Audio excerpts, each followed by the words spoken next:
Bueno, un poco para plantear el problema, digamos, que queríamos abordar, que estaba un poco en el título.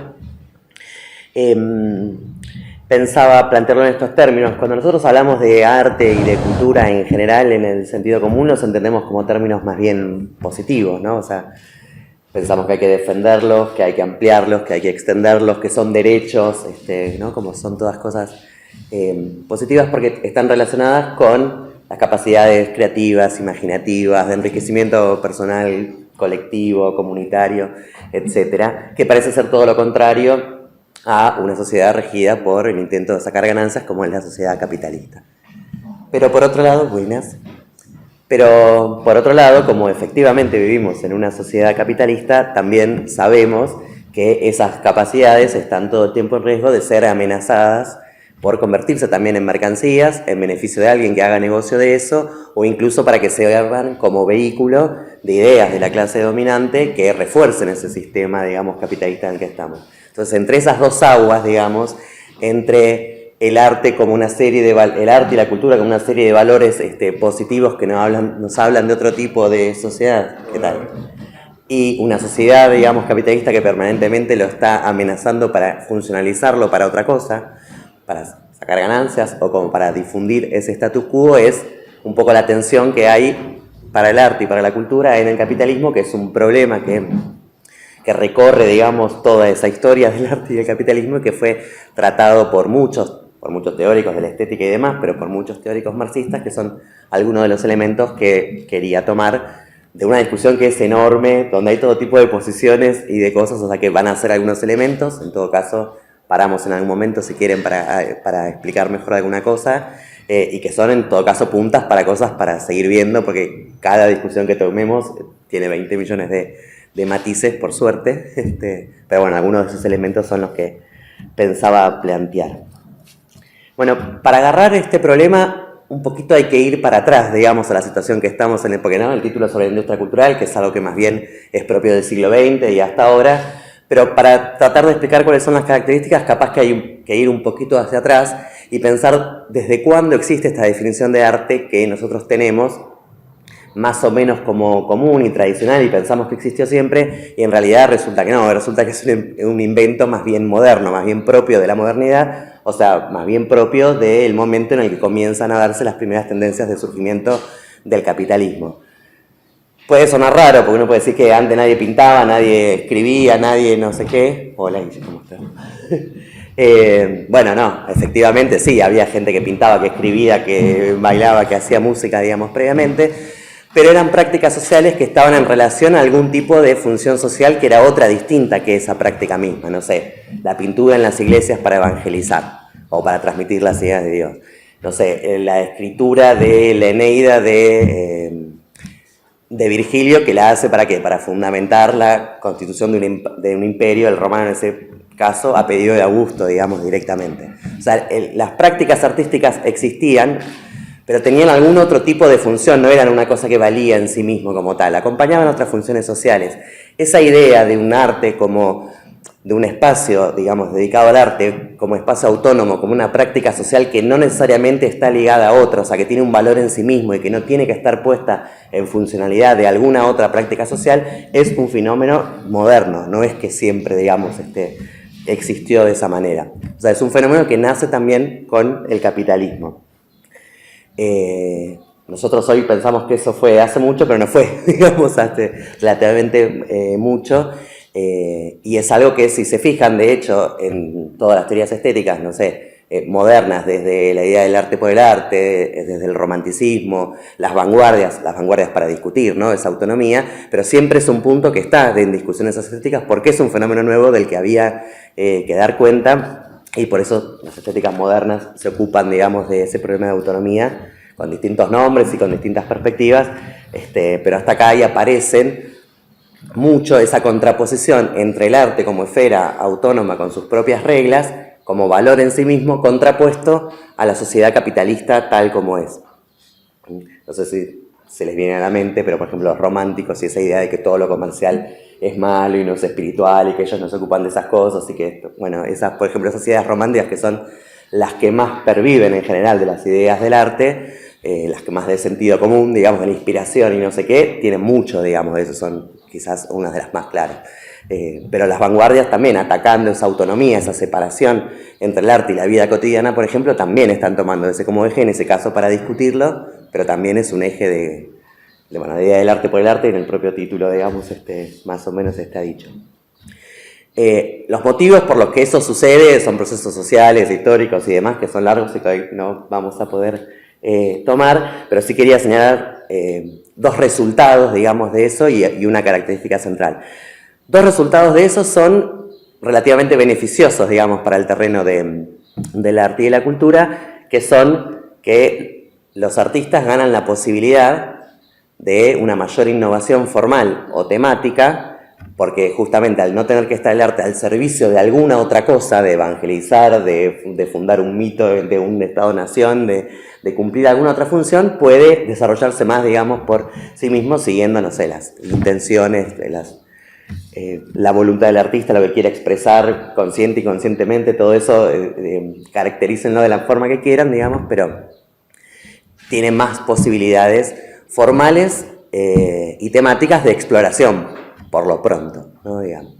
Y tiene otro beneficio, que es que se saca de la aparición de un espacio, digamos, de intercambio público más directo entre los artistas y aquellos que reciben las obras, sin las mediaciones de los mecenas y del mercado, que era básicamente como se producía artísticamente antes, que eran los que ponían la plata para los recursos o mantenían al artista para que tuviera tiempo para que hiciera su obra, digamos, bueno, por supuesto siempre metiendo alguna cuchara, digamos, en el contenido o en la forma que eso tiene que tener, ¿no? Después serían más despóticos, menos despóticos, negociarían mejor o peor con el artista, hay artistas que serían un poco más talentosos en manejarlos, imponerles lo que ellos querían hacer o no, pero previamente el trabajo artístico estaba en relación a tener algún mecenas, rey, alguien de la corte, alguien que tuviera plata, pero así más o menos funcionaba para que uno pudiera hacer eso. La aparición de un espacio donde eso ya no está, porque uno puede efectivamente producir algo y distribuirlo en un determinado espacio o venderlo porque vale, digamos, en sí mismo y no tiene que estar puesto en otra función, es un beneficio para sacarse de encima a los límites que imponía tener un mecenas ahí viendo lo que uno hace, o diciendo qué se puede hacer o qué no se puede hacer.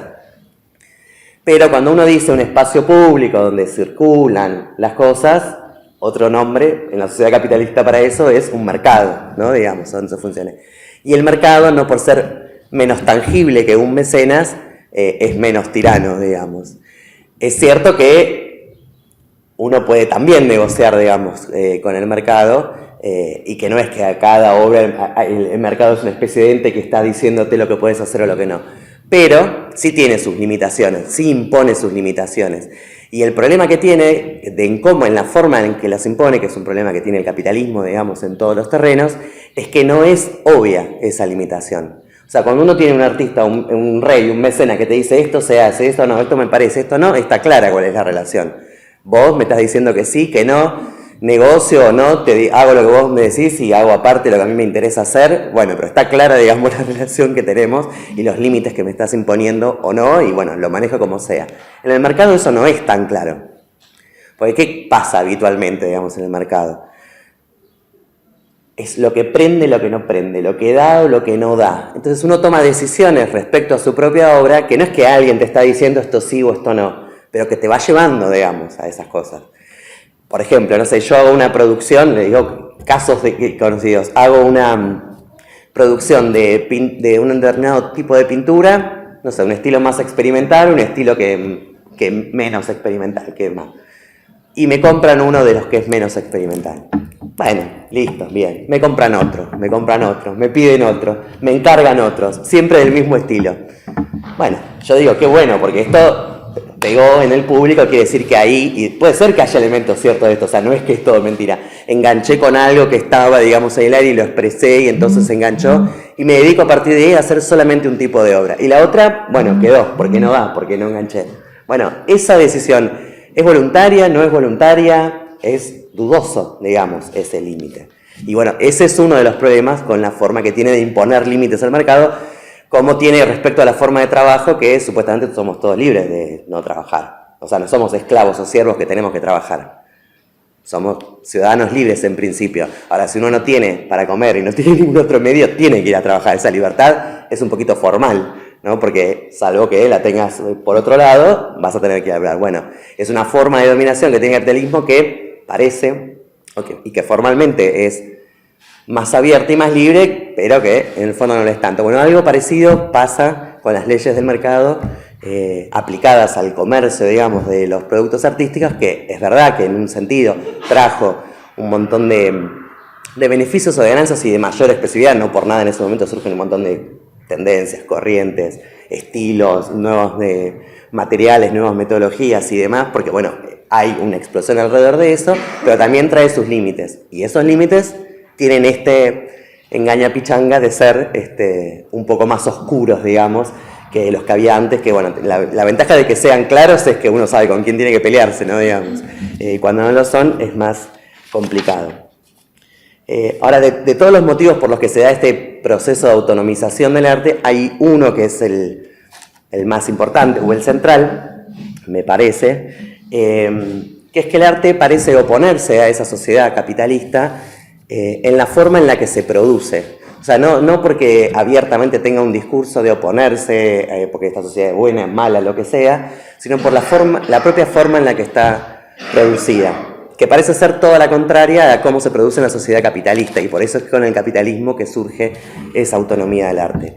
Si piensan en cómo se produce en la sociedad capitalista, no sé, se les ocurren cosas de la definición clásica de definición de cómo se trabaja y cómo se produce en la sociedad capitalista, en serie, por ejemplo, que sea un trabajo que sea lo más fácil posible de hacer para que lo pueda hacer cualquiera, cosa de que yo pueda reemplazar fácilmente a los obreros unos por otros y pagarle cada vez menos, ¿no? Por supuesto. Entonces, esa idea de división del trabajo, digamos, en que uno parte al clavo, que otro haga la otra parte y no sé qué, es una forma de simplificar el trabajo para que sea reemplazable, los trabajadores sean reemplazables, frente a los artesanos del periodo anterior que tenían una habilidad para hacer y que no era tan fácil de cambiar uno por el otro.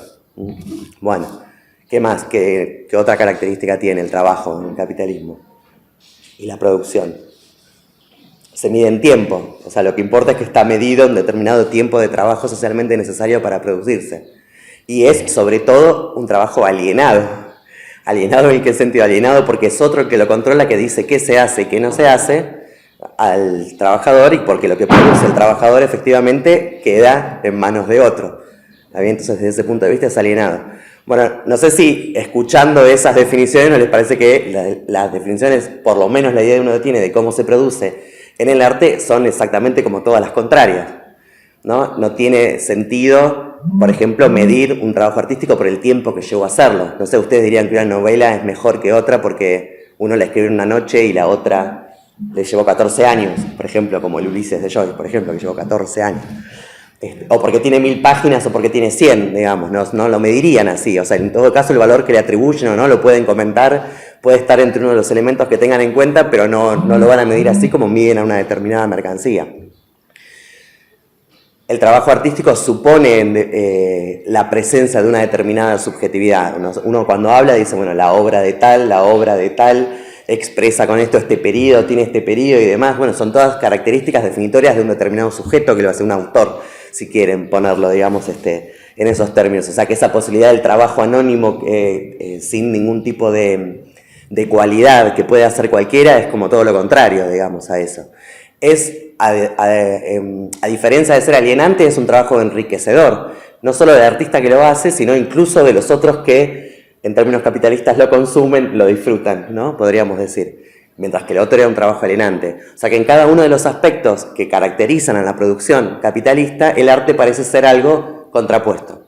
Y por eso suele aparecer como un ámbito que que frente al avance del capitalismo en todos los, no en todos, pero en la mayoría de las prácticas sociales, es una práctica que queda diferenciada como en una autonomía con sus propias reglas, que tiene un valor por sí mismo, que en general es bien considerada, ¿no? Digamos, y que muchas veces, en muchos de sus representantes o en muchas de las teorizaciones, aparece como abiertamente hostil al capitalismo, no siempre por las posiciones políticas, o sea, esta hostilidad no siempre puede haber gente de derecha, digamos, y que abiertamente defienda, pero hostil porque quiera o no quiera, se produce de una manera que parece negar todas las formas en las que se produce en la sociedad capitalista, ¿no?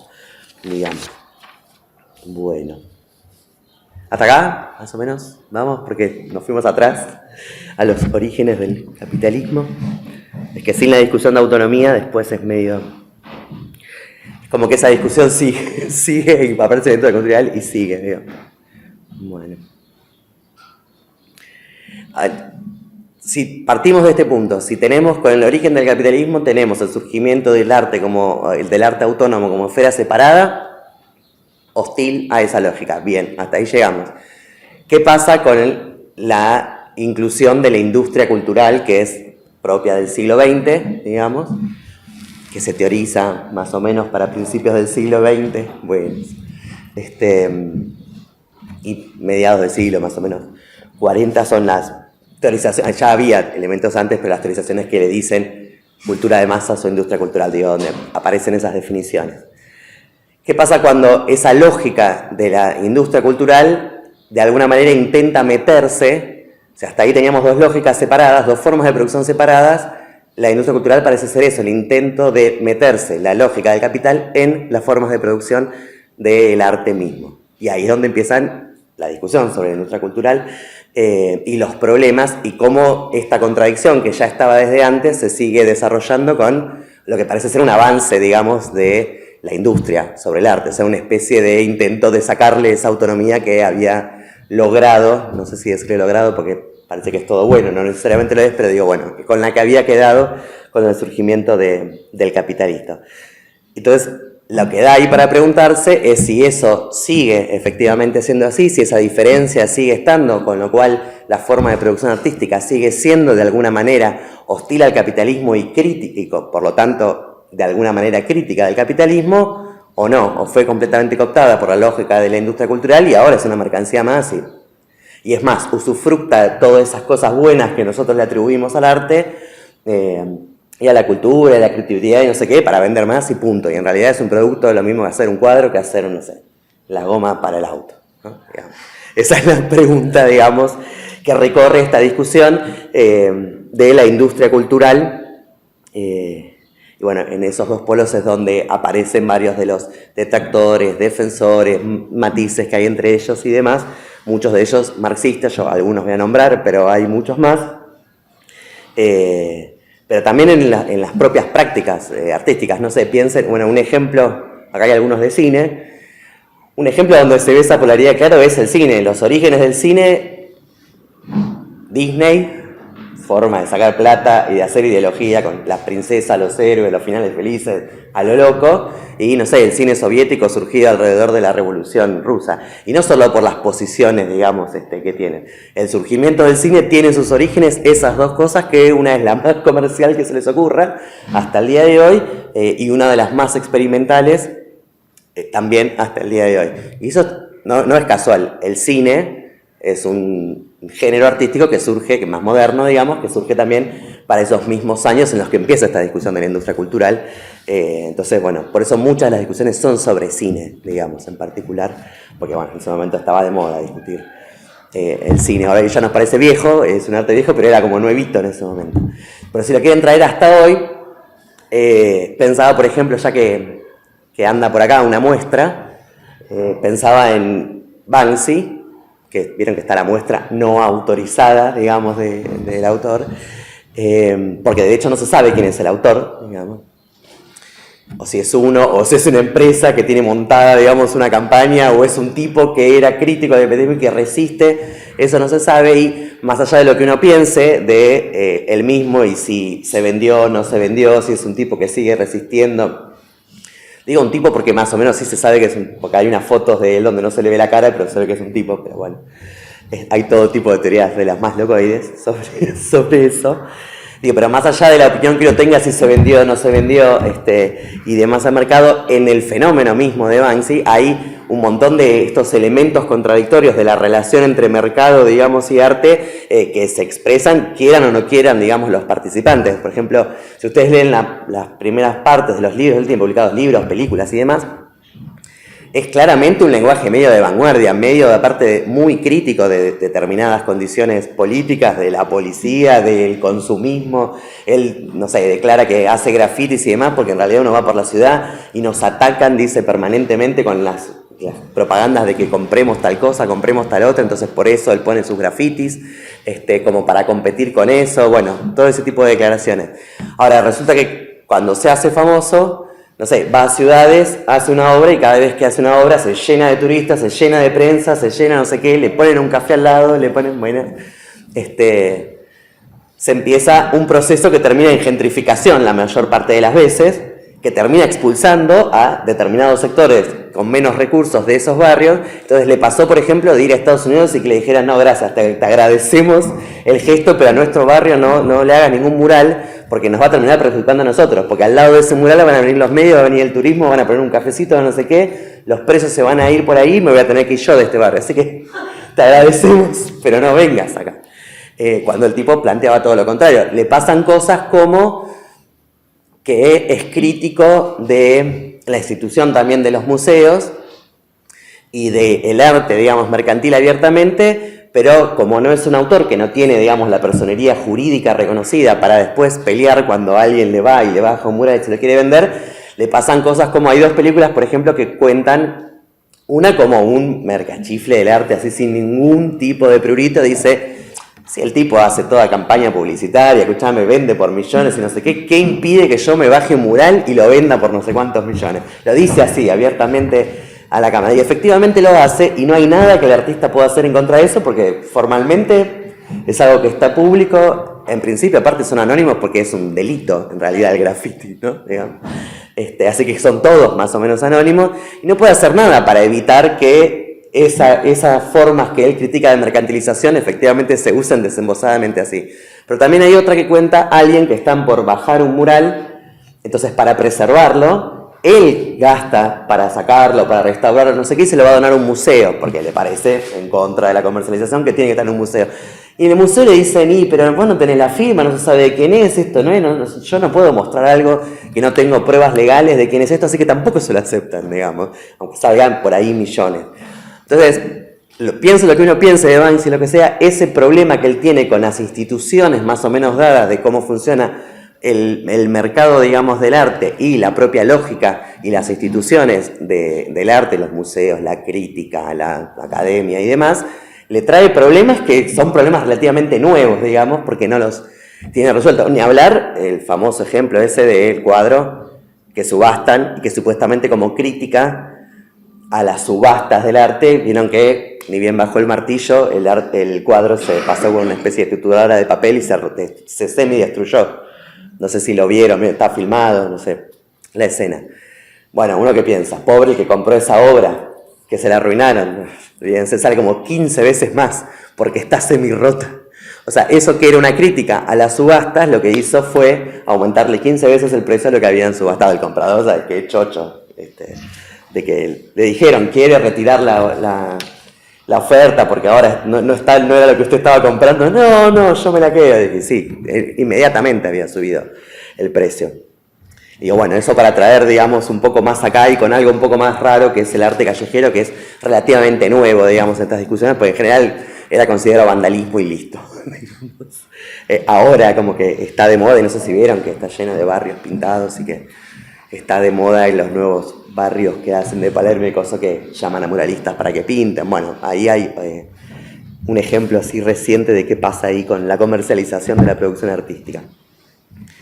Bueno. ¿Hasta acá? ¿Vamos? Bueno, ¿qué mecanismos tiene la industria cultural? ¿Podrían mencionar algún mecanismo propio de la industria cultural, así que reconozcan relativamente fácil? Yo doy uno, si quieren, para empezar. La obsesión por los ratings o por las mediciones. Digo, por los ratings en la televisión, los usuarios, lo que sea. Bueno, ¿por qué? Porque si es un mercado para vender, y bueno, no importa cuántos clientes tenemos. Esa obsesión por medir cuánto tiene una publicación, cuánto tiene de cuántos escuchan una radio, cuántos ven una cosa de TV, cuántos usuarios entran, cuántos clics tiene y no sé qué, que es algo que está relacionado, porque no es un interés por saber qué efecto tuvo esa obra, qué opiniones hay sobre esa obra, es saber cuántos, un número, ¿no? Una estadística para saber a cuánto se puede vender o cuánto no, o incluso ni siquiera importa la obra en sí misma, sino lo que se le pueda poner al lado, digamos, el merchandising sobre la película, sobre la obra, sobre determinado producto, incluso el espacio de publicidad al lado. O sea, mirá, yo tengo, no sé, esta página de pintura donde entran 5.000 usuarios, podés encajar acá tu publicidad. O sea, la obra ahí es funcional a otra cosa directamente, ni siquiera es la venta de la obra misma, sino la venta de publicidad, ¿no? Básicamente, que es como viven la mayoría de los medios, la tele y cosas, todos ustedes saben que viven de la publicidad, no de los productos que nos muestran, digamos, ¿no? Sino de la publicidad que pueden vender al lado de las producciones, digamos, que tienen. Bueno, eso es bien de la industria cultural. ¿Qué otra cosa se les ocurre? Los enlatados, lo que se llama muchas veces enlatados, aunque es más propio de la tele, digamos, pero que se extendió, digamos, a otros porque funciona en todos los géneros artísticos. ¿Qué es esto de, bueno, yo soy un productor y entonces te digo, bueno, haceme, no sé, 3 películas que tengan un amor, una de violencia, una que termine bien, una que termine mal, más o menos neutra, que lo pueda pasar en India, en Argentina, en cosas no sé qué, más o menos, toma, tenés tanta plata, digamos, para hacerlo. Y es más o menos lo mismo con algunas adaptaciones locales o no, pero para que se produzca de esa manera. O los pintores y escritores, que hay muchos que tienen una especie de taller donde yo soy escritora famosa, yo firmo y los tengo a todos ustedes escribiendo, digamos, y después eso le pongo mi nombre y va, digamos. Entonces, y ustedes son todos los laburantes anónimos, digamos, de eso, y lo que vale ahí es el nombre que pones. También algo que parecería contradecir esta lógica porque esos productos seriados muchas veces tienen determinadas características formales. Por ejemplo, en los libros, perdonen la cantidad de ejemplos literarios, pero bueno, es de formación profesional. Pero en los libros, por ejemplo, funciona esto de que tenga el castellano neutro. ¿Para qué es eso el castellano neutro? Para poder vender en toda Iberoamérica y Latinoamérica. Digamos, para que no tengan que pasar a otro lado. No tiene ningún otro sentido artístico menos, digamos, pero es para eso. Vieron que acá, en general, los libros venían de España y tenían, no sé, todos los españolismos que a veces molestan. Entonces, y viceversa cuando mandaban el teatro allá. Entonces, en las últimas décadas, lo que se hace es perder una especie de castellano neutro. ¿Quién escribe en un castellano neutro? Nadie, es un idioma inventado, digamos, pero que sirve, que no sea demasiado español, que no sea, entonces no habla de vos, porque eso es para el Río de la Plata, habla de tú, pero tampoco dice gilipollas cada tanto, entonces más o menos una cosa neutra que funcione, que en realidad no es la lengua que habla al final nadie, digamos, pero bueno, funciona más o menos en todo. Lo contrario a ese parece la producción para los nichos, ¿no? Bueno, produzco para este nicho, porque ahí, bueno, estarías buscando lo específico y no algo que sirva para toda la familia, digamos, o para todos los públicos. Pero eso también, ¿por qué pasa? Porque el desarrollo de la industria cultural es tan grande que lo que eran nichos ahora son nichos gigantes también. Si uno está pensando en Netflix en todo el mundo, y bueno, el nicho así, el más chiquitito de los nichos de Netflix, no sé, capaz que más grande que todos los habitantes de una población, por ejemplo, de un país como el nuestro, digamos, que tampoco somos tantos. Entonces los nichos también se han convertido en un negocio así, y por ahí es el mismo productor que o te da la plata para hacer uno que abarca todos los públicos, o te dice, bueno, haceme con esto 3 de nicho, digamos, de 3 nichos distintos. Y finalmente es el mismo productor más o menos con las mismas ideas. Así que sí, los enlatados o los nichos son parte.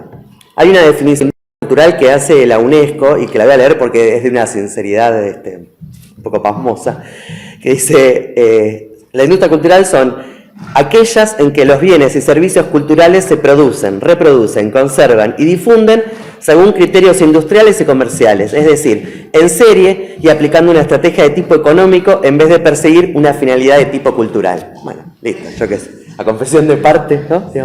O sea que toda esta apelación a la creatividad, de la cultura y de todo es derechos de autor, ¿no? Digamos, básicamente es a lo que termina reducido.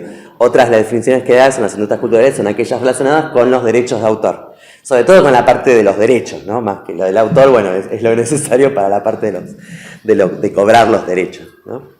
Bueno, por eso, si la cultura tiene esta idea de cultivo de nosotros mismos, de nuestras capacidades, de la creatividad y demás, bueno, la idea de industria cultural parece una contradicción en los términos porque justamente niega eso, o en todo caso ponía por ahí una nota, es una especie de cultivo transgénico, ¿no? Uno le compra, claro, el aparato con la patente, con el glifosato, con no sé qué, alguna multinacional, le aplica más o menos unas veces y después un monocultivo y después queda tierra arrasada. Si es un cultivo es algo más bien así. Bueno, ahí vamos. Bueno, veamos algunas características de la industria cultural. Aparte de estos son, digo, los mecanismos, pero algunas de las características que tienen. Bueno, la primera definición que parecería como primera es este carácter masivo, ¿no? Por eso cultura de masas, que por la aparición de determinados medios técnicos se logró un avance en la difusión de determinados productos culturales que antes no había existido. Bueno, y ahí habría igual que preguntarse si esa es una categoría definitiva o no, porque existen otros productos culturales que son quizás más conocidos que algunos de los más famosos de la industria cultural. No sé, ¿cuántos de acá nunca escucharon en su vida el cuento de Caperucita? Probablemente ninguno. No sé si hay un problema generacional, pero probablemente ninguno. Todos lo conocen. Y capaz nombramos la última película del momento y no todos la conocemos. Entonces, ahí uno dice, bueno, ¿es la masividad lo que define? No es tanto la masividad por el número, aunque efectivamente hay más posibilidades y recursos para hacer algo masivo mucho más rápido que lo que capaz que tardó Caperucita en extenderse, digamos, a todo el mundo. Sino es cómo está concebido eso previamente para que sea masivo, ¿no? Un poco esto que decíamos de los enlatados. Una cosa es un producto cultural que por historia, por tradición, por lo que sea, por migraciones y demás se fue popularizando, o sea, se fue haciendo masivo, y otra cosa es algo que está diseñado específicamente para ser masivo, o sea, eso, que yo elijo, bueno, esto más o menos va a pegar en todos los mercados, entonces le pongo estas características, que no es lo mismo que haber hecho otra producción cultural y que después se haya masivizado por procesos históricos, culturales o lo que sea. Entonces, no es tanto la masividad, sino el diseño para ser masivo.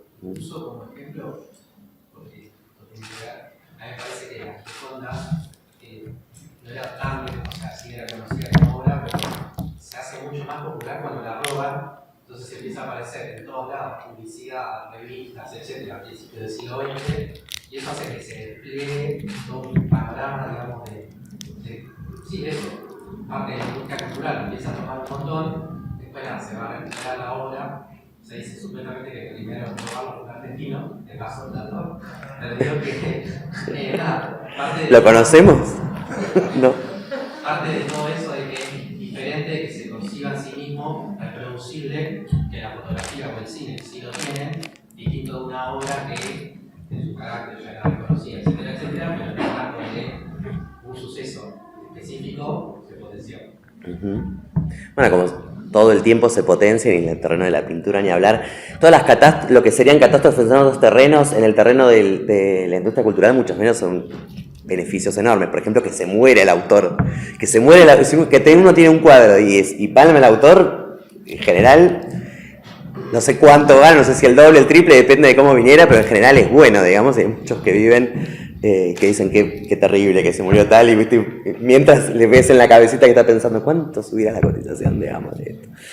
Sí, otro ejemplo de esto de otro ámbito de la música es el género de la lambada, que es un género que no existe, que lo creó la industria cultural a partir de una única canción que se robaron de la canción de Saya, y después Showmatch tenía todo un certamen por la lambada, que era un género creado, robado, hubo una denuncia y perdieron, y está demostrado que se robaron una canción de Saya, que es el género de Bolivia,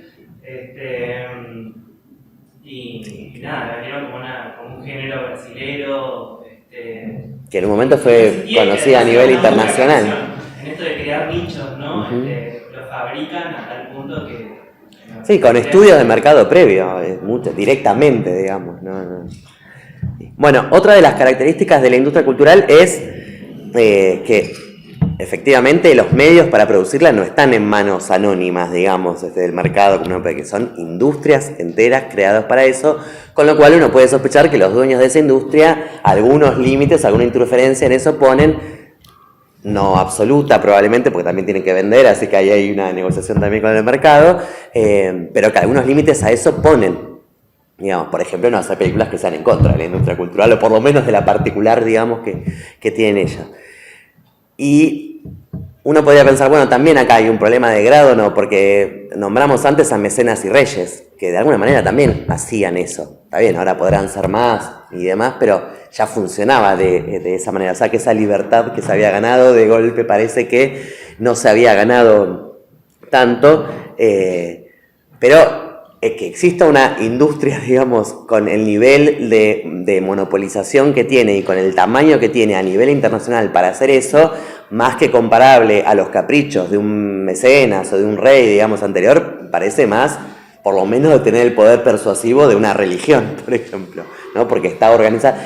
Y otra vez, de nuevo, con el engaño de que parece neutral, digamos, que no está claro que estoy defendiendo estos y estos intereses, sino que parece una cosa neutral. No, yo hago cuadros nada más, yo hago películas, yo hago no sé qué, no tengo nada que ver, y resulta que es un conglomerado, digamos, que produce y que emite lo mismo en todos lados con una determinada ideología. Bueno, no sé, debe tener el poder a esta altura de la mayoría de las religiones mayoritarias. Incluso parece no haber escapatoria, digamos, a eso. Hay muchos de los autores que discuten estos problemas que dicen que en realidad la industria cultural se copó todo tanto que se copió hasta la cultura popular, que ya habría dejado de existir, porque no hay posibilidad de una cultura popular surgida orgánicamente, digamos, por fuera de la educación sensorial, sentimental, digamos, que tenemos todos por ser parte, digamos, de esta sociedad. Ustedes saben que no hay una relación directa entre lo que uno percibe, digamos, y la obra. No es que yo tengo determinadas capacidades para percibir distintas a las tuyas, y nos ponen la obra y vemos cosas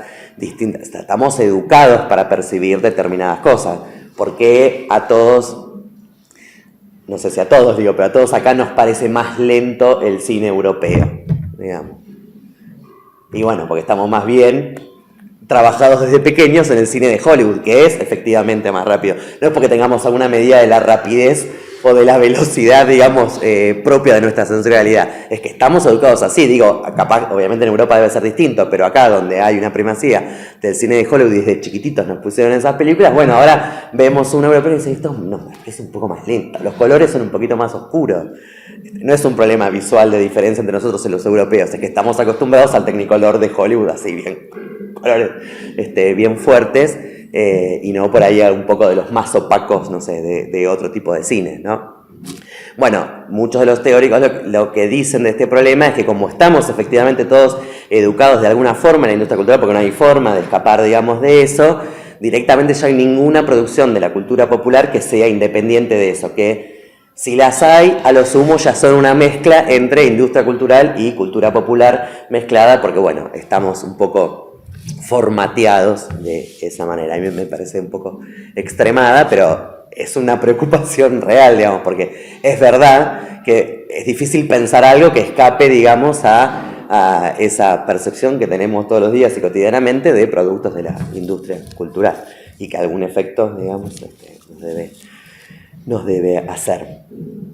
Bueno, en todas estas características, si se fijan, lo que estamos rondando son la forma de producción particular que tiene entre cultura, porque el problema no es tanto ni la masividad ni los intereses que haya en sí mismos, porque esos problemas ya existían de antes, sino que están producidas, diseñadas de esa manera para funcionar así.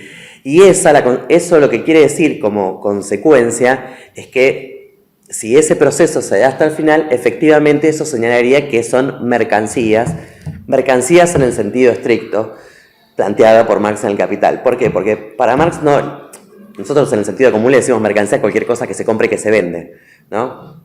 Pero en el sentido que está planteado en El Capital, no es cualquier cosa que se compre y que se vende. Si yo estoy haciendo una torta porque se me canta hacerlo y vos venís y me decís, justo necesitaba una torta, me la vendés por, no sé, 1.000 pesos, y yo te digo, bueno, dale, llévatela, no es que eso era una mercancía, yo la estaba haciendo para consumirla yo, y bueno, se dio, te la vendí, listo, digamos. Yo cuando calculé eso no dije, la voy a hacer de chocolate por lo que más guste, le va a gustar a más público, y entonces no hago nada de crema por no sé qué. Si le puse chocolate era porque lo quería hacer yo así, no porque con eso fuera a vender. No calculé los costos de usar la harina o los huevos más baratos para que reducir las cosas y sacar más diferencia. La hice como me parecía que era mejor hacerla. Entonces, eso no es exactamente una mercancía. Una mercancía, en el sentido de como está explicado en Capital, es algo que está diseñado y producido para ser vendido, con todos estos límites que impone hacer algo para ser vendido. O sea, no solamente algo que se compra y que se vende. Lo que pasaba hasta la aparición de la industria cultural es que el arte se producía de una forma, como dijimos, autónoma, distinta a la producción capitalista. Después se compraba y se vendía, efectivamente, porque el mercado del arte no existe desde el siglo XX, existe desde antes. Pero eran cosas producidas con una lógica distinta, que después eventualmente se vendían.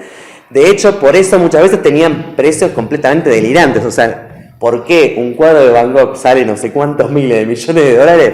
Es muy difícil de explicar alrededor de lo que cuesta en tiempo, en materiales o en lo que sea producir eso.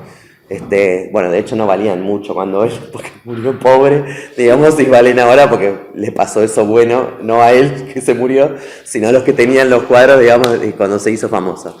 Pero no hay forma de explicar ese número, sea muy alto, sea muy bajo, no hay forma económica, digamos, de explicarla, porque no responde a esa lógica. Ahora, la cuestión es si con la industria cultural efectivamente lo que está pasando es que los productos culturales son efectivamente una mercancía. O sea, que son lo mismo que la goma para el auto que decía antes, porque están producidos así, están calculados así, con lo cual perdieron todas las características más o menos buenas de creatividad, de desarrollo intersubjetivo, comunitario y demás que tenían previamente. Esa es la consecuencia de ese avance de la industria cultural. O sea, lo que se está discutiendo es si eso, el avance está claro, pero si ese avance terminó triunfando, digamos, y estamos ya en un mundo en el que efectivamente es todo mercancía y el capital avanzó sobre ese aspecto, digamos, de la subjetividad de las prácticas humanas, o no. Si lo pensamos hoy, hay algunos elementos que son como peores de cuando esto se empezó a teorizar, que es más o menos por la década del 40, digamos, a la salida de la Segunda Guerra Mundial, por lo menos las definiciones clásicas. Hace poco, cuando fue la crisis del 2008, la crisis económica del 2008, salió una noticia que era muy significativa, que era que el mercado del arte contemporáneo, ¿no? De artes visuales de arte contemporáneo, se había multiplicado, no me acuerdo ahora el número, pero por 4, las obras que se venden por millones, como decís, ¿de dónde salen? Y vos decís, bueno, ¿qué pasó? ¿Por qué eso después de la crisis? ¿Que los burgueses frente a la crisis dijeron, no, bueno, vamos a gastar la plata en cosas que valgan la pena? No. Fue porque dijeron, bueno, como no tengo en qué gastar, por lo menos me compro un montón de cuadros y no sé, me decoro toda la casa con cuadros que salgan millones porque, no sé, para demostrar que tengo más plata que todos. Bueno, no, tampoco, es porque servían como reserva de valor. Porque justamente cuando todos los otros activos financieros no se sabía qué iba a pasar, porque caían, porque subían y porque no se sabían cómo se iban a estabilizar, dijeron, pará, lo del arte por ahí, eso dan guita y sirven como reserva de valor. Entonces tenían brokers directamente, así como, hola, comprame las acciones de acá, de allá y no sé qué, gastame 5 palos verdes en acciones de tales y tales empresas, y bueno, comprame con 5 palos verdes tantos cuadros. Ni los ve el que los compra, ni el broker que lo hace. Llama a uno, más o menos los contactos que tiene, y los compra, van a un depósito y esperan un tiempo prudencial para que eso dé más plata, y si no lo vuelven a vender. Nadie los ve, esos cuadros, esas obras, no saben ni de quién son ni demás, son todos cálculos hechos a partir de, bueno, puede ser que funcione, porque acá al sumo alguna campaña publicitaria para que funcione, pero es como la timba de la bolsa, digamos, básicamente, pero con cuadros de por medio.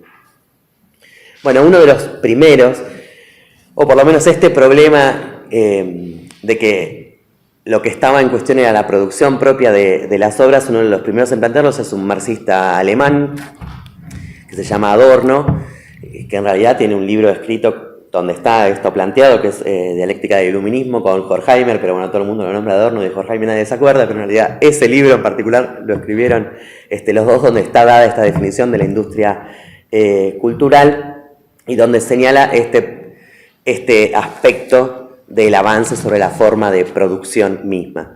Y con dos consecuencias, digamos, muy importantes para él. La primera es que si efectivamente esa forma de producción pasa a ser la forma de producción tradicional de la sociedad capitalista y no tiene nada más que la identifique como autónoma, bueno, en realidad dejó de haber arte, digamos. En todo caso hay una producción más, entre otras, ¿no? Y la segunda consecuencia, y por eso en general le dicen apocalíptico, digamos, y con algo de razón, es que no solo eso es un problema para el arte, el problema es que era uno de los terrenos donde pervivía algún tipo de capacidad, digamos, de los seres humanos por fuera de esa forma de producción alienante capitalista. O sea, si el capital logró avanzar sobre este aspecto y logró subsumir a la lógica del capital este aspecto, no es solamente un problema para el arte, es un problema para la subjetividad, digamos, de conjunto, porque era un lugar a donde eso, digamos, resistía. Y si se puede todo eso producir culturalmente, más bien estamos en un mundo medio de androides y un mundo medio Mad Max, digamos, no es solamente una consecuencia para el problema del arte, sino para el conjunto, digamos, de la sociedad, porque, bueno, es uno de los terrenos más importantes, digamos, de resistencia. Bueno, esos, no sé si lo conocen, a Adorno, tiene un nombre aparte, Adorno, Teodor Adorno se llama, el nombre es medio... no sé si lo conocen, es un libro y una caracterización que es medio como inevitable, o sea, hay muchísimas críticas, hay muchísimos que lo siguen, por supuesto, lo que es inevitable tomarlo. Uno de los beneficios que podríamos decir que, una de las virtudes que tiene, bueno, para empezar es uno de los primeros que comentó esto, digamos que lo sistematizó, y que lo dejó planteado, o sea, fue el primero que dio aviso de miren que está pasando esto, qué vamos a hacer, digamos, con esto, críticamente. Eso ya tiene que ser, digamos, alguna virtud. Y aparte, que lo vio, el libro está publicado, digamos, en el 47, estos elementos que yo mencioné muchos de ahora, que son como de ahora, en el 47 no era para tanto, digamos, o sea, que haberlo entrevisto en esos mecanismos que todavía eran más recientes es también un punto, digamos, a favor. Esperen que me voy a poner esto, no se me vienen los pelos a la cabeza. Pero bueno, vienen los problemas, porque ya hicimos la reivindicación, pero ahí va a haber que decir algunas críticas. Hay un problema primero de que esta lectura, en general, Adorno, Horkheimer, otros autores son los que se llaman de la Escuela de Frankfurt, ¿no? Porque publicaban un periódico que estaba ligado a la Universidad de Frankfurt, después emigraron a Estados Unidos por el fascismo, después volvieron, bueno, no importa, pero se los conoce como los frankfurtianos o la Escuela de Frankfurt.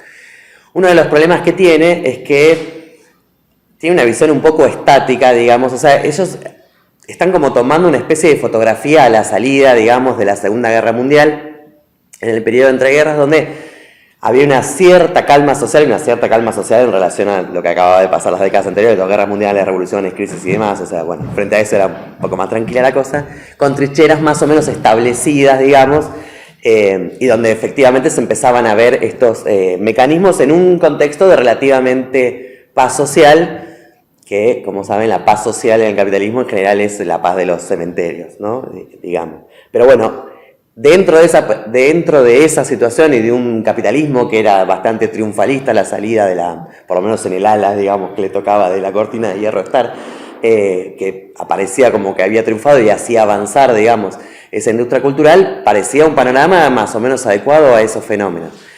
Pero si uno lo ve más en la película, digamos, y menos ese momento, porque ellos lo dan como algo que llegó para quedarse, digamos, sino que no iba a tener vuelta atrás, o a lo sumo iba a avanzar más, visto en retrospectiva, surgieron otros momentos de crisis sociales, de crisis políticas, de crisis económicas y demás, donde esa situación no se mantuvo de esa manera. No sé, estoy pensando en los 60, en el 68, en los 70, en distintos países. O sea, es difícil encontrar una revolución o una rebelión más o menos profunda donde efectivamente el arte no haya de alguna manera predicho, acompañado, incluso a veces continuado un poco después de ese proceso, si fue derrotado o algo así, que no haya habido cambios, que no haya habido críticas, que no haya habido nuevas tendencias, nuevos productores y nuevos estilos surgidos alrededor de distintos procesos convulsivos sociales. O sea, eso de que había llegado para quedarse, que no iba a cambiar, bueno, es relativo, porque no es que desapareció tampoco y se revirtió, pero tampoco es que permaneció de esa manera, y hubo movimientos sociales en los 60, en los 70 y demás que cuestionaron muchos de esos problemas de la industria cultural, que reversionaron cosas, que tomaron elementos, que cambiaron otras, que diseñaron cosas nuevas. O sea, eso pasa y pasa en cada uno de los procesos sociales que vemos. No sé, agarren cualquiera de los últimos procesos sociales que hubo y en general hay surgidos de ahí nuevos fenómenos culturales que no son de la industria cultural, sino más bien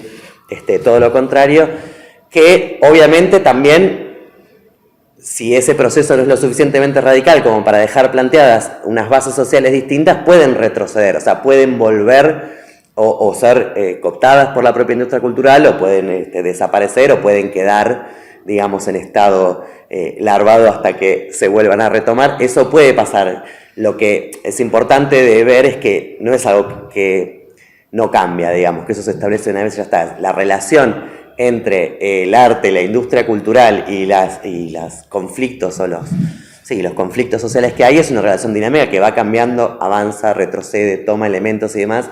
No es algo que podamos ver estáticamente, así que podemos quizás no tener una visión tan escéptica, tan apocalíptica, digamos, como la que tenía Adorno, aunque sí es importante reconocer que ese problema está y que sigue planteando. No es que tampoco después se revirtió y listo, quedó en un problema de mediados del siglo XX y la industria cultural fue y se pasó otra cosa. No es así, o sea que el problema sigue estando.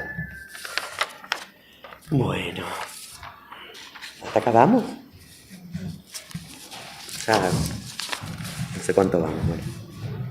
Bueno, otro problema que tiene este planteo, que quizás es porque más lo conozcan todos los que lo critican, es por el elitismo que supone la posición de Adorno. ¿Por qué? Tiene algo de razón y tiene algo que no.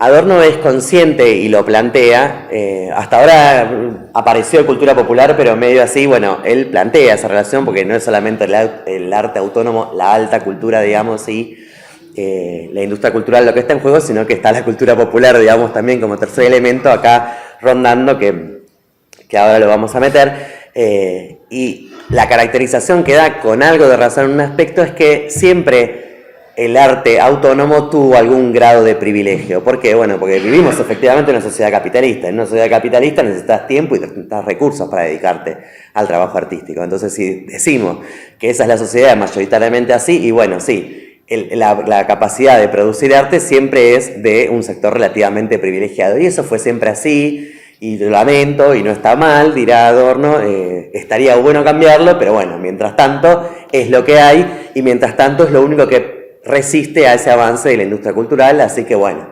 defendamos, resistamos de alguna manera en esa forma de arte autónomo.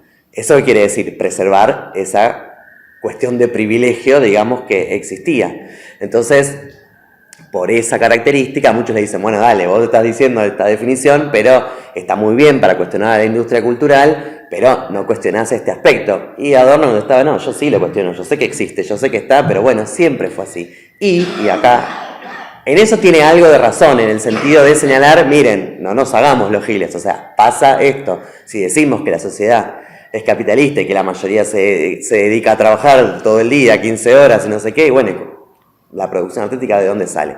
¿De capas medias o de capas altas? Eventualmente habrá excepciones a eso, bueno, sí, pero es más o menos así. Pero él agrega una cosa que es problemática, que dice, y aparte en realidad siempre existió la alta cultura y la cultura popular siempre fue como una especie de forma degradada de esa alta cultura para darle a los sectores populares, ¿no? Como una especie de segunda marca, digamos, del mismo producto de la alta cultura. Bueno, esa conclusión no está en esa relación que hace con el problema de la dinámica de clases en el capitalismo.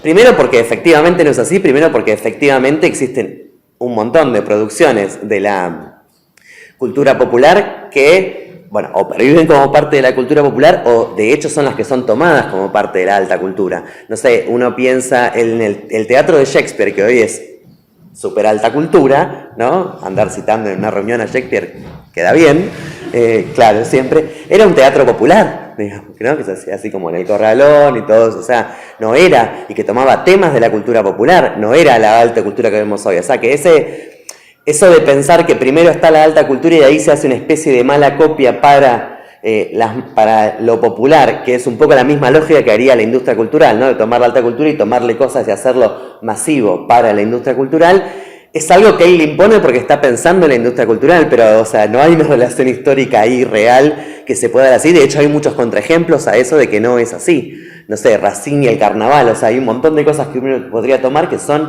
más bien surgidas de la industria cultural, de la cultura popular, y tomadas por la alta cultura. Puede ser que después sea tomada por la alta cultura por sectores con determinado tiempo y demás para poder realizarlo. Bueno, puede ser, pero eso no quiere decir, digamos, que no sea, que esa cultura popular no sea lo suficientemente compleja estilísticamente o formalmente, que es un poco lo que él dice, como para influenciar o incluso proveer de elementos a la alta cultura, ¿no? Porque la idea siempre es la alta cultura es complicada, compleja, llena de recursos y demás, y la baja cultura no, es siempre cliché, repetición y demás, que es un poco la lectura que él tiene, que él hace muy parecida a la industria cultural, ¿no? Efectivamente, a estas características que ven. Y ahí aparte le falla un poco el elemento histórico, porque si esa simplificación y demás aparecía por la industria cultural, bueno, aparece en un determinado momento histórico, pero ahora me venís a decir que en realidad siempre la cultura popular fue una especie de forma degradada y simplificada de la alta cultura, entonces ¿cuál es la diferencia, digamos, con lo que hay ahora? Bueno, una industria más o menos grande en el medio, ahí es donde se le desfasa, digamos, un poco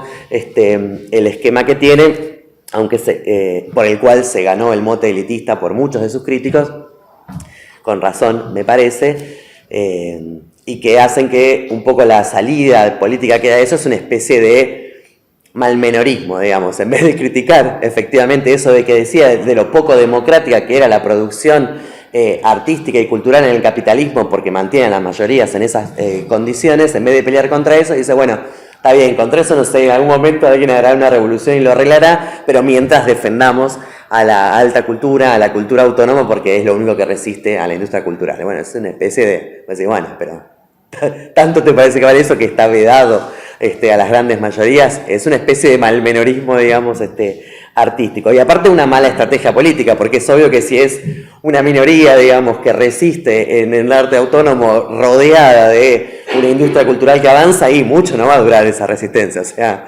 más antes o después te la van a copar. O sea que tampoco es una muy buena estrategia política, digamos, para eso. Hay ahí un autor importante para tomar para eso, un autor marxista italiano, Antonio Gramsci, que plantea algo interesante al respecto, porque él dice que cuando uno habla de lo popular no puede tomar lo popular como una cosa homogénea, digamos, que es todo lo mismo y listo, y solucionarlo, y no tener que explicar nada al respecto. Dice, no, lo popular tiene distintos estratos, más revolucionarios, más reaccionarios, formados en distintas tradiciones nacionales, culturales, sociales, de sectores. O sea, no se puede hablar de lo popular. ¿Qué es eso de la cultura popular? Es una forma un poco simplificadora de entrada, digamos, de mencionarlo. Y además, bueno, menciona esto que un poco ya mencionábamos, que es cierto que la cultura popular puede contener, en muchos casos, elementos de la ideología dominante que está en contra de sus propios intereses, ¿no? Porque dice, bueno, no vamos a hacernos lo que está lleno de elementos, porque una forma de contestarle a Adorno a los apocalípticos es decir, bueno, todo lo popular está bien entonces, ¿no? Porque es más y parte de la industria cultural también porque es más democrática y en definitiva llega a más sectores, así que a mí que me importa que sea simplificado, que llegue a eso, con eso está bien. De nuevo, tomando lo popular como una cosa homogénea donde no hubiera, por ejemplo, cosas de derecha. No sé, como si nunca hubieran ido a la cancha a escuchar un cantito en la cancha que creo que podríamos acordar que es parte de la cultura popular, ¿no? O sea, no es parte de la industria cultural y que uno la escucha y a veces es un decálogo de prejuicios sociales, ¿no? No sé, piensa en alguna canción y en general tiene 3-4 prejuicios por canción, digamos. Entonces, decir que eso no es problemático, digamos, también es una especie de demagogia que tampoco soluciona el problema que está planteando Adorno, o sea, contraponerle al elitismo de él una especie de demagogia, digamos, de que todo lo otro está bien. Gramsci trata de explicar, dice, bueno, es cierto que si Marx decía que la ideología dominante era la ideología de la clase dominante, bueno, es lo lógico, digamos, que también en el terreno de la cultura lo sea, y que entonces los sectores populares y la cultura popular expresen en muchos sentidos ideas que en realidad son en contra de sus propios intereses, pero bueno, que las reproduzcan. Pero también es cierto, algo que mencionábamos antes, que cuando esa hegemonía de las clases dominantes empieza a romperse por crisis económicas, por crisis políticas, o lo que sea, y bueno, también se resquebraje en el terreno cultural y ahí aparezcan reformulaciones, cosas que esa cultura popular rechace de lo anterior, que reformule, porque algunas las puede, digamos, llegar a tomar, que aparezcan nuevas.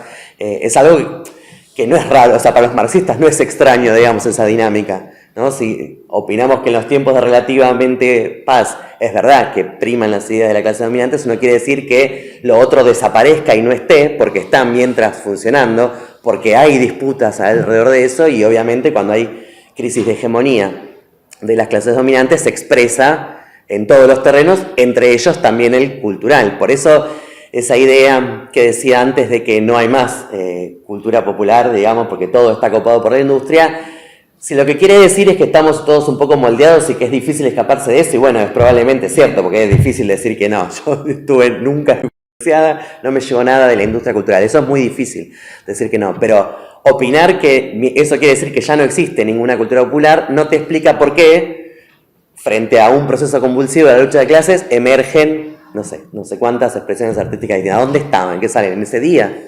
¿En ese día se produjeron? No, probablemente son elementos que vienen de antes, que están o más tapados, o más en pelea, o más en disputa, que frente a una ruptura cobran esa personalidad y los podemos ver, digamos, pero no es que aparecen ese día.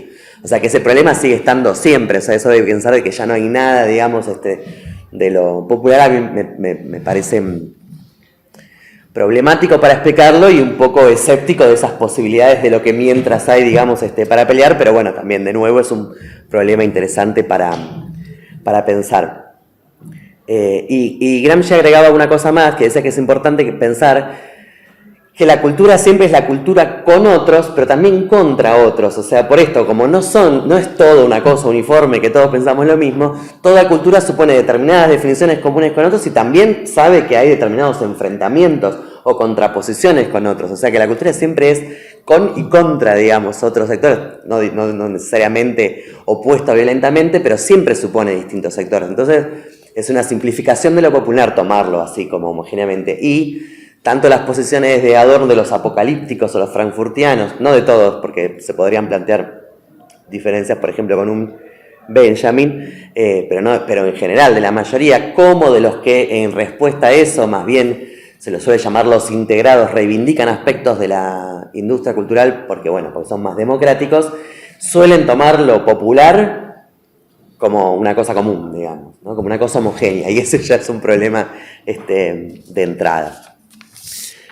Hay otros intentos de otros autores, yo no me voy a extender mucho en eso, pero para que sepan, hay otros intentos de autores de plantear este problema en términos estrictamente económicos, digamos, de cómo funciona esas mercancías de la industria cultural para comprobar si efectivamente, digamos, ese avance fue total y estamos frente a mercancías propiamente dichas, o seguimos en esta pelea contradictoria entre los avances de uno y las resistencias del otro y qué pasa con esos productos.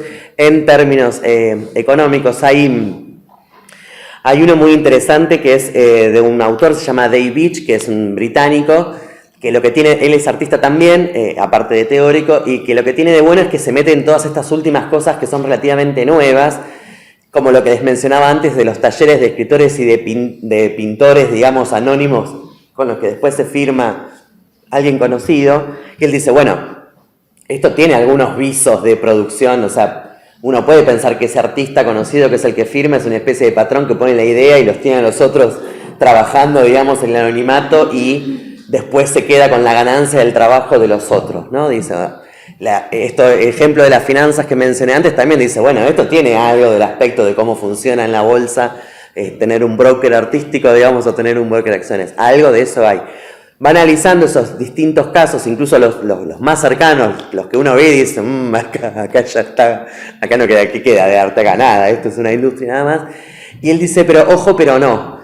No necesariamente por motivos buenos, no necesariamente porque sea justo, por ejemplo, que alguien firme por todos los demás y no les dé crédito y se quede, digamos, con la ganancia porque tiene un determinado nombre. Pero dice, ojo, porque todos esos procedimientos, aunque tienen algo bien de comercio, de producción capitalista, incluso de finanzas capitalistas, tienen algo que los sigue haciendo hacer raro. Hay cosas ahí que no funcionan, hay problemas. Para cualquier capitalista que quiera invertir en eso, se le presentan algún tipo de problemas. Por ejemplo, dice, el que contrata, poner y le paga que tiene escribientes, ¿no? Digamos, o que tiene pintantes, digamos, y después pone el gancho. si uno invierte en eso, ¿en qué está invirtiendo? ¿En los que laburan ahí, digamos? O sea, como en cualquier otra industria, uno pone, bueno, pongo más laburantes y con eso produzco más y con eso, aumento tanto la producción, con eso aumento tanto las ganancias, saco más guita. No, porque en realidad lo que está pagando es la firma del que es conocido, no el laburo de los demás. El laburo de los demás es como lo secundario que necesita para vender la firma. Lo que está vendiendo es una especie de marca, que es la firma esa conocida. Pero esa firma conocida, ¿cómo es conocida? ¿Por algo que el capitalista pueda hacer invirtiendo? Es decir, ¿le puede hacer una campaña publicitaria? Puede. ¿Puede hacer algún escandalete, alguna cosa para que funcione? Puede. Pero esa firma, si vale, digamos, por algo y vale el esfuerzo de poner guita ahí, es porque algún crítico lo aceptó, porque alguna academia lo validó de alguna manera, porque depende de otras instituciones que están ligadas al arte que no pasan directamente por el mercado. Se pueden comprar y bueno, sí, siempre se pueden poner plata, alguna revista, algún crédito y demás, pero a todas, digamos, a toda la institución cultural y artística, y se puede intentar, pero es difícil pensar que vas a poder comprarte a todos los críticos y que no va a haber uno que te va a decir la verdad y cagarte la inversión. Y el problema es que el capitalista no piensa, si esto está bien, me va a salir mal, no sé, piensa, yo invierto tanto, quiero ganar tanto. Entonces es por lo menos una inversión, las existe, pero es una inversión arriesgada, o sea, no es la misma lógica que puede usar para invertir en cualquier otra cosa. Lo mismo cuando es con finanzas, dice, bueno, uno tradicionalmente en finanzas invierte a futuro, digamos, y acá si está invirtiendo en el nombre de alguien, está invirtiendo más bien a pasado, la reputación, digamos, que se ganó, entonces no funciona de la misma manera que funcionan las finanzas tradicionales. Entonces, no es necesariamente por buenos motivos. Digo, no todos son malos, ¿no? También es porque hay otra valoración social, porque en parte de esas instituciones relacionadas al arte también está la valoración social que todos tienen respecto de lo que es valedero, y por eso existen esas instituciones, la academia, la crítica, los museos y demás. Pero aún aceptando todos los mecanismos que ahí son comprables o no, o que no son comprables pero que tienen lógicas que también son cuestionables, no sé si son cuestionables las lógicas académicas, las lógicas de los museos, de museos cerrados, de medio que la obra de arte es una especie de Dios al que uno le va y le reza, todo eso también es problemático y puede ser discutido, pero tienen una lógica distinta a la que tienen en el mercado, y mínimamente hay que lidiar con eso. Negociarás más, menos, lo que sea, pero no puede decirse que es una mercancía como cualquiera de las otras, porque pasan estas cosas raras. Bueno, pasa esta cosa rara de que si alguien se muere sube el precio. Es obvio que alguien no aumenta trabajo y valora algo porque hace el trabajo de morirse, digamos. O sea, ese es un precio que viene, un aumento que viene dado por algo que no es calculable por el capitalista. Y de hecho el número que tiene, como decimos, tampoco es calculable, para bien o para mal, porque tu inversión no sirvió para nada y ese artista nunca nadie lo conoció y nunca perdiste plata, o porque de golpe, no sé, se hizo famoso y no sé, como ese que tiene un Banksy en la casa que habían pintado, que capaz que lo puteó el día que vio, me pintaron la puerta y no sé qué, y terminó vendiéndolo por no sé cuánta plata, digamos. Pero son cosas incalculables, y lo que los capitalistas hacen cosas locas, en general más o menos calculan lo que quieren invertir, lo que quieren ganar, digamos. Y otro que plantea esto en estos términos, que también, porque no hay una definición cerrada sobre, bueno, qué es lo que pasa con esas mercancías. Son aproximaciones en comparación con otras formas, digamos, del mercado. Otra forma es la que hace David Harvey, que también es un geógrafo en realidad, pero que se ocupa de los problemas de circulación del capital y que analiza el caso del turismo, ¿no? Y dice que es una lógica parecida a la que pasa con el arte. ¿En qué sentido? Dice, bueno, está de moda obviamente la industria del turismo, que más o menos hace algo que es bien de la industria cultural, que es esto de homogeneizar, ¿no? Entonces hace en todas las ciudades una rambla con los cafecitos más o menos igual, con los hoteles que son de la misma cadena, que son todos más o menos parecidos, para que al mismo turista que le venden anda a Roma, después anda a Londres, anda a este, así, todo más o menos es parecido. Una tendencia a la homogenización incluso de la traza, digamos, urbana de muchas de las ciudades turísticas más internacionales. Pero, ¿uno para qué va a una ciudad determinada? Bueno, porque tiene que haber algo en esa ciudad que sea específico de esa ciudad, una experiencia que voy a vivir solamente en esa ciudad. O sea, para ir a ver al Coliseo de Roma tengo que ir a Roma, no la puedo vivir, digamos, en otro lado. Entonces dice, el mercado turístico, digamos así, internacional, combina las dos cosas, combina una homogeneización del espacio urbano con a su vez el destaque de algo que es original, propio, que está basado en tradiciones, en la historia de una determinada ciudad. Dice, bueno, con el arte pasa algo parecido. Hay un intento, bueno, de hecho el turismo es ahí border entre lo cultural, ¿no? Digamos, y lo comercial. Dice, pero con las obras de arte pasa algo parecido. Hay algo de intento de homogeneización para que funcione y el mercado, digamos, influencia para eso, pero hay algo que tiene que tener que sea original, por lo menos considerado así, para que eso realmente tenga un mayor valor, porque si no es una mercancía más, listo, se vende en serie, no voy a pagar más por eso. Entonces tiene que conservar algo de esa originalidad, algo de esa creatividad, la tiene que tener. Dice, y eso hace que tenga resultados a veces complicados. Dice, bueno, yo vendo Barcelona como ciudad turística, y la gente va a Barcelona y ve Barcelona. ¿Qué es lo que está viendo en Barcelona? Porque Barcelona es la Barcelona esta que yo le diseñé, toda linda con los hoteles, pero también es la Barcelona que resistió a Franco, por ejemplo, hasta el último momento.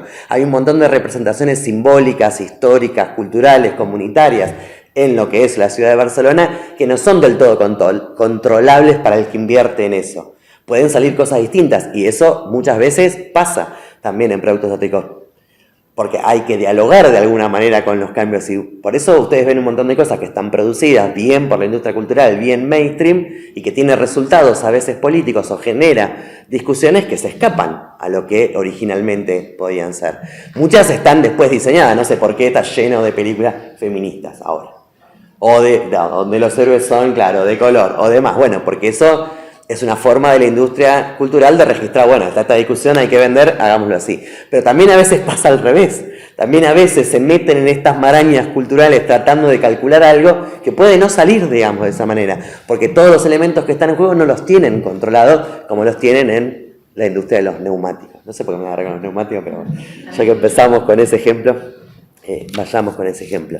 Entonces digo, son todas formas de explicar que es verdad que están esos avances, digamos, y que hay muchas cosas que uno podría tomar, digamos, en paralelo y problematizar, pero que sigue habiendo algo, digamos, ahí por eso la conclusión no, en ninguno de esos casos que mencioné es tan escéptica como la de Adorno, sigue habiendo algo ahí que resiste con sus problemas, porque tampoco todos los motivos por los que resiste son necesariamente buenos, pero que siguen haciendo del arte y de los productos culturales algo específico en la sociedad capitalista que sigue siendo distinto y eventualmente hostil y eventualmente, por lo tanto, crítico y tomable de la sociedad capitalista, que es algo que es muy tomado en el marxismo, que tradicionalmente, no solamente por estos autores que mencioné, pero si ustedes piensan, no sé, hay pocas definiciones de Marx sobre lo que va a ser la vida en el comunismo, ¿no? Porque, bueno, justamente no hay bases materiales para pensarlo, entonces apenas hay unos esbozos.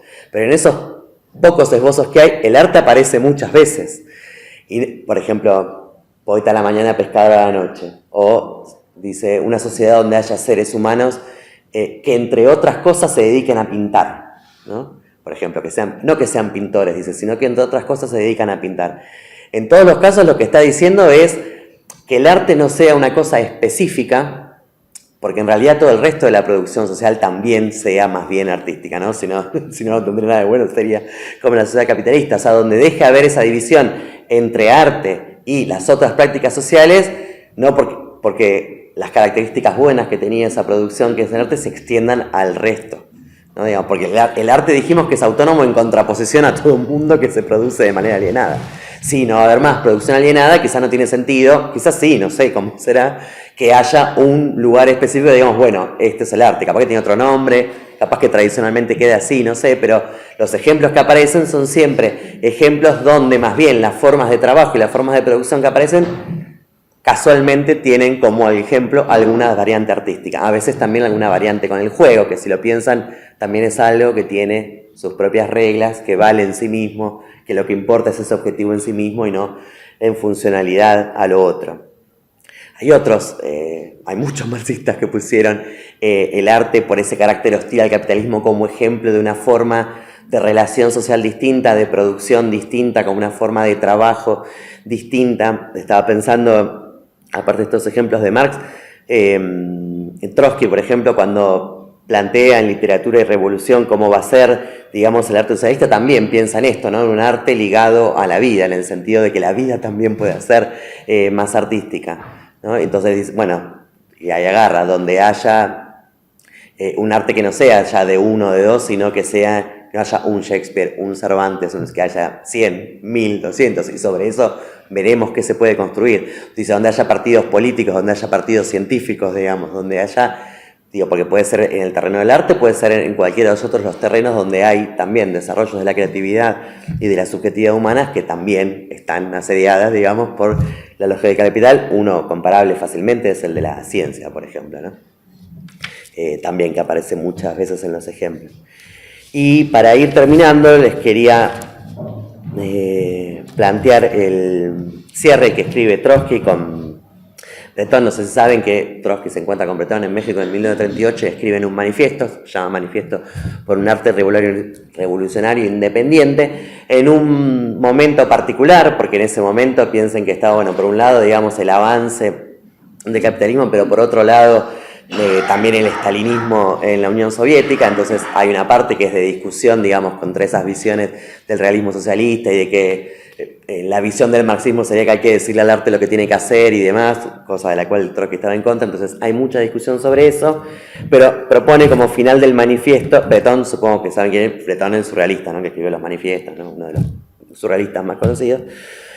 Que terminaba ese manifiesto, y esto fue a propuesta de Trotsky, que dice: la independencia del arte por la revolución, o sea, eso es en discusión con la mercantilización por un lado, porque eso también está criticado, o sea, por la puesta en función del arte en función de sacar una determinada ganancia, pero también lo dice por el estalinismo, o sea, la puesta en función del arte para defender una determinada política, porque de eso estaban en contra. Pero termina, dice, y la revolución por la liberación definitiva del arte, ¿no? También en esta idea de que si el arte, digamos, tiene esos límites que les impone la sociedad capitalista, tanto, y que incluso algunas de las ganancias que tuvo, como la de ser autónomo, son a costa, digamos, de no poder, de quedar en un espacio reducido, la forma de liberar eso es efectivamente terminar con el capitalismo. Por eso de todos estos que agarré, que se podrían seguir, planteando, lo que quería plantearles para cerrar es que